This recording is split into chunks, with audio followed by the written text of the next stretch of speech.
Assalamualaikum warahmatullahi wabarakatuh. Bismillahirrahmanirrahim. Alhamdulillahirabbil alamin. Asyhadu alla ilaha illallah wa asyhadu anna Muhammadar Rasulullah. Allahumma sholli ala sayyidina Muhammad wa ala ali sayyidina Muhammad. Amma ba'du. Yang terhormat Bapak-bapak, Ibu-ibu dan seluruh karyawan Rumah Sakit Queen Latifah. Pertama-tama marilah kita panjatkan puja dan puji syukur kehadirat Allah Subhanahu wa taala yang mana telah memberikan rahmat serta hidayahnya kepada kita semua sehingga kita bisa menjalankan ibadah puasa di bulan suci Ramadan 1441 Hijriah yang hanya tinggal beberapa hari lagi.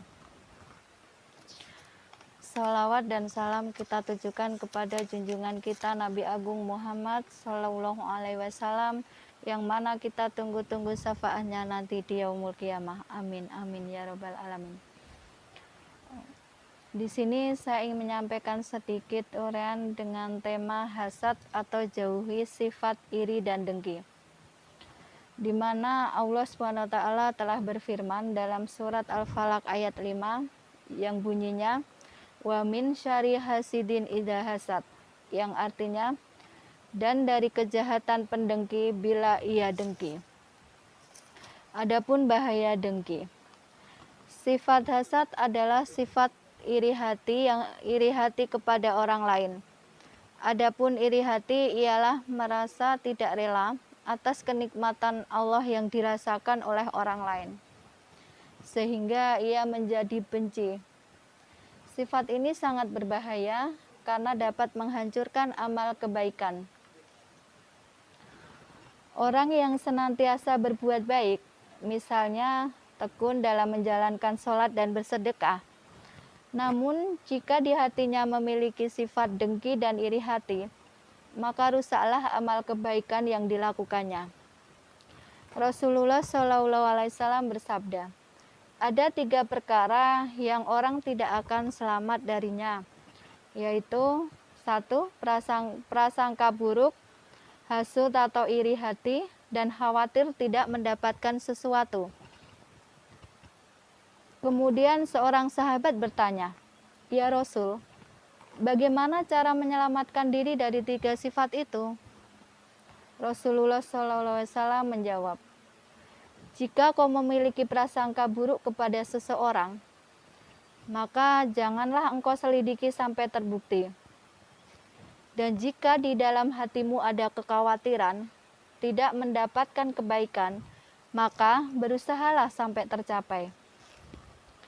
Ketika di hati kita terdapat rasa iri hati, maka janganlah diwujudkan menjadi kenyataan. Sebab jika kita dapat menahan rasa iri hati itu, maka Allah akan memaafkan kita.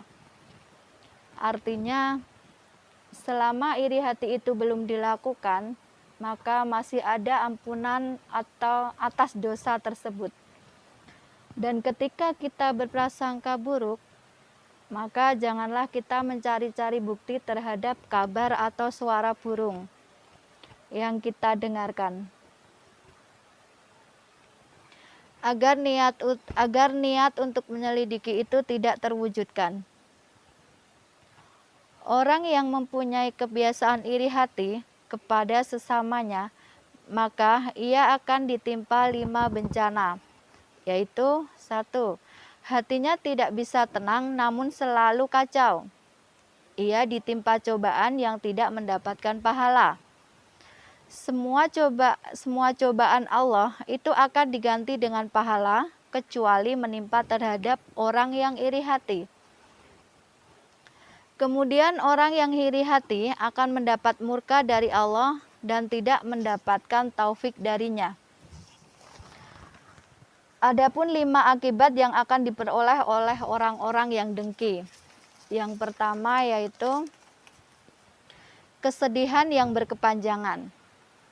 Musibah yang tak pernah mendatangkan pahala, celaan yang tidak mendatangkan pujian, dimurkai oleh Allah Subhanahu wa taala, dan yang terakhir ditutupnya pintu taufik. kita terlindung kepada Allah Subhanahu wa taala dari ini semua. Adapun langkah-langkah untuk kita supaya kita terhindar dari sifat-sifat dengki, yang pertama yaitu ikhlaskan hati, memurnikan tujuan hanya karena Allah Subhanahu wa taala. Yang kedua, ridho terhadap segala ketetapan Allah Subhanahu wa taala dan memenuhi hati dengannya. Yang ketiga, membaca Al-Qur'an dan mentaburi isi kandungannya. Selanjutnya yang keempat yaitu mengingat hisab dan azab. Yang kelima, berdoa agar terhindar darinya. Yang keenam, sedekah, karena sedekah dapat memadamkan permusuhan. Selanjutnya yang ketujuh yaitu ialah ingat bahwa dia adalah saudara Islam, sehingga tak layak untuk dibenci. Yang terakhir yang kedelapan yaitu menyebarkan salam. Marilah kita membersihkan hati dari sifat iri hati dan dengki yang merupakan sunnah Rasul. Barang siapa yang mengikuti sunnah Rasul berarti cinta kepadanya dan akan diperkenakan mendampinginya nanti di surga. Oleh sebab itu, setiap muslim diwajibkan untuk membersihkan kolbunya dari sifat buruk-buruk itu, terutama sifat hasad atau iri hati. Demikianlah sedikit uraian dari saya, kurang dan lebihnya saya mohon maaf yang sebesar-besarnya. Akhirul kalam, subhanakallahumma wa bihamdika, asyhadu an la ilaha illa anta astaghfiruka walau taubu ilaik. Wassalamualaikum warahmatullahi wabarakatuh.